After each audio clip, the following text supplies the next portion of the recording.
Let's meet one of the vendors that makes the cotton company what it is today.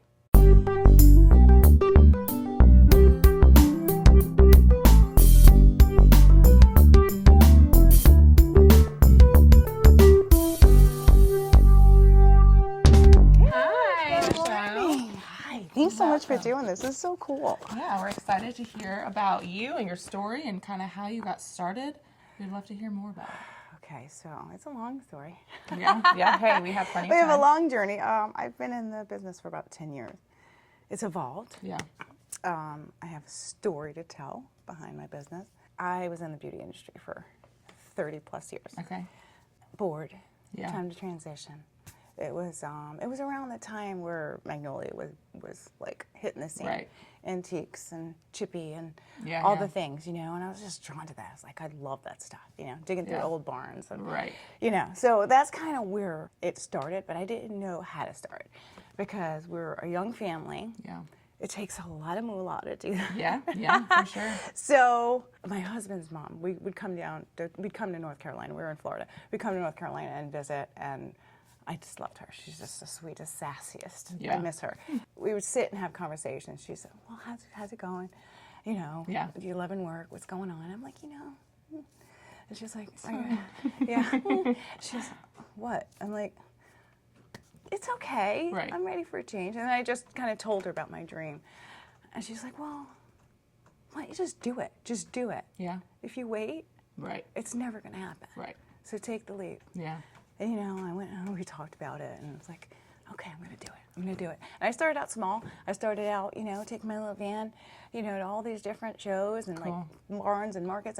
And that's how it really started. It started in the antiques and Okay. and that whole Magnolia era. Okay. My business name is now Georgia Mae.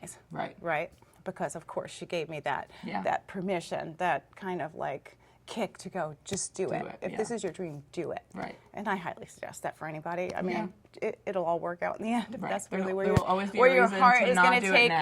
you, Yeah, right? yeah. So, fast forward, we got that rolling. I'm like, you know what? I really want to do fashion with my background, being in fashion with hair and Sure. makeup and fashion shows and stuff like that. Yeah. It's like, I really want to bring that in. I want to bring that element in. I love it. I have a story to tell with that too.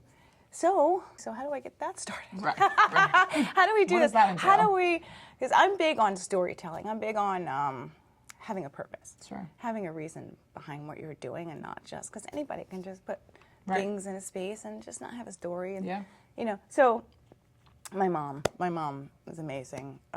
She raised 7 children. She was selfless. We were always first. Yeah. It was not a great marriage, so she was just. Sure. She poured everything into us, and we always looked meticulous and perfect. I'm Yeah. like, you know what? That would be a wonderful segue to bring in the clothes and name it Antoinette's Closet. Yeah. Right?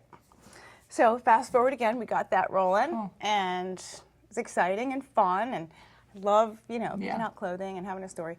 Now I'm at the point where, in my life, where I kind of want to bring everything together. Yeah. So to honor them, I changed it to the Darling Society. Okay. And it's not, it comes off as, oh, this is cute, and Sure. that kind of thing, but it's really what I hold dear to me. Yeah. At this avenue in my Right, life, right. this chapter in my life. Yeah. We moved here from Florida. We're building a new little world. We Yeah. moved to Wake Forest. We found the cotton company, Yeah. fell in love with it. Yeah. We're still living in Florida when we opened here. Did you? Yeah. So it was a lot. It was Yeah. a lot, big transition, and Sure.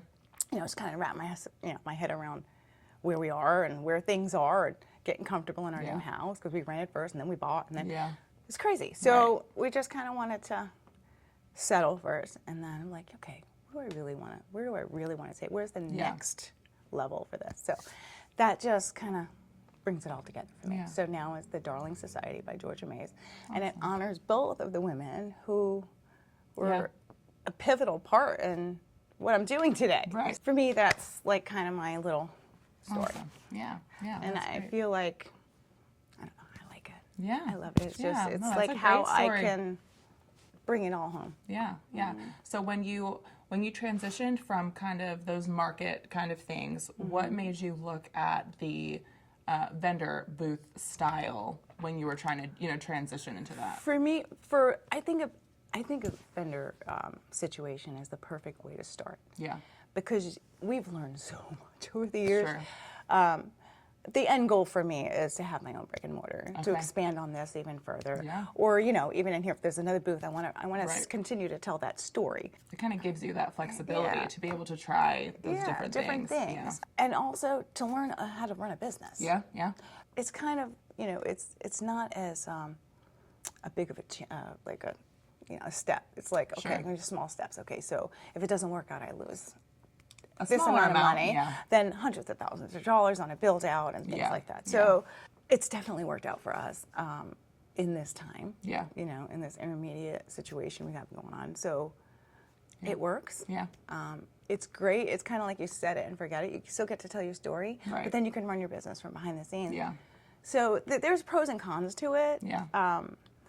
I think for me, it's being able not to tell my full story. Sure. I kind of want to have this More. a Yeah. vibe. You know Yeah. what I mean? So yeah, I love the cotton company. I love Yeah. Wake Forest. I love the fact that, you know, everyone is friendly and kind, and Sure. it's already like your own space, but it's not. Yeah. Yeah. But it still Yeah. feels that way. If Yeah. that makes any It gives sense you, at all. It gives you a taste of it gives you a stepping stone. Right. What is one maybe challenge that you've seen as a small business owner, maybe even during those transition times that you had to kind of overcome just in that small business space?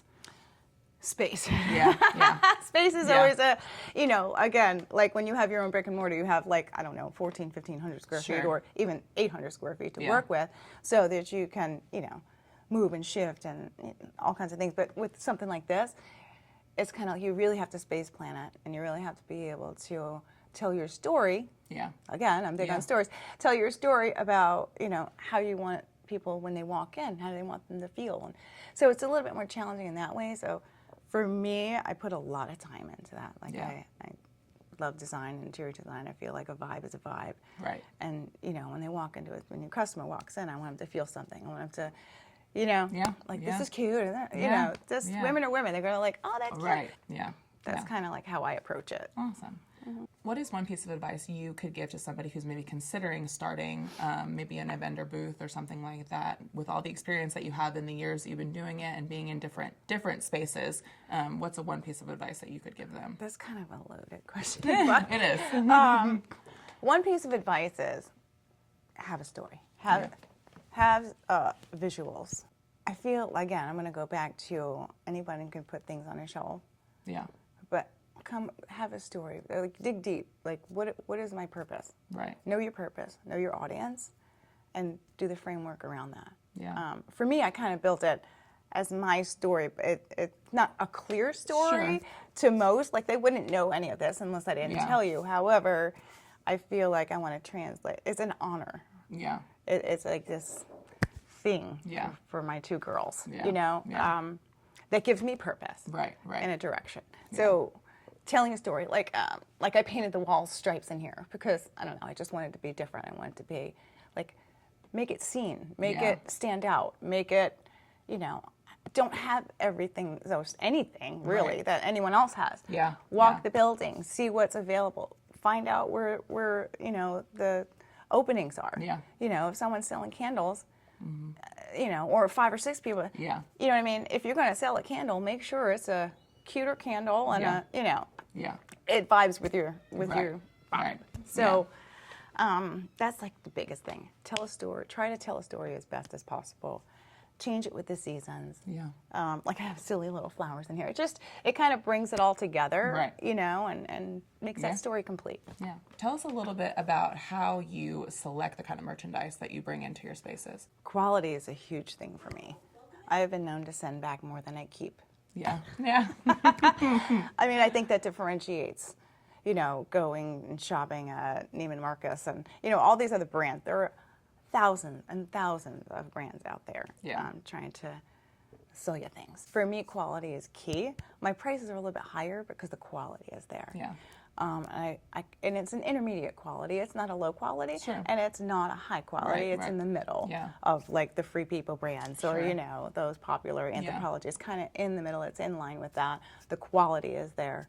So I feel like that's like a major, Yeah. like it has Yeah. to be. Like I don't want it to be, Just anything. Nothing wrong with Target or Walmart. Yeah, It's, all preference. But for me, I kind of want you to have it as a classic piece and a staple. Yeah. Something that you love and something that you'll return again to wear. Yeah. It's not just a one-shot thing. Right. And it's going to last you. Yeah, of course. Yeah. I mean, I want to wash it one time. Right.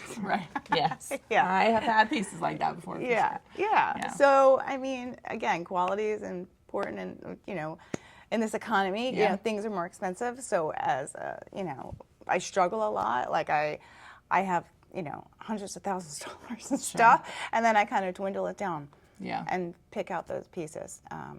Again, the small space doesn't allow me to really add a lot of stuff, but I try to add, scarves that kind of blend with everything. If you want to be the hippie girl, if you want to be the, East Coast girl, if you want to be, whatever. And spring and summer, they'll transition into layering pieces. Okay. Well, I think you've done a great job maximizing your space for sure. Yeah, it's changed. Yeah. It's changed over the years that I've been here, but I think this is a good. It's settled. Yeah. I have enough space to do what I need to do. Awesome. Well, thank you so much for spending time with us today. We loved hearing about your story. Make sure you come and check out the Darling Society by Georgia Mae at the Cotton Company, so you can check out all of the beautiful pieces that she's got in here. Thanks so much. It was fun.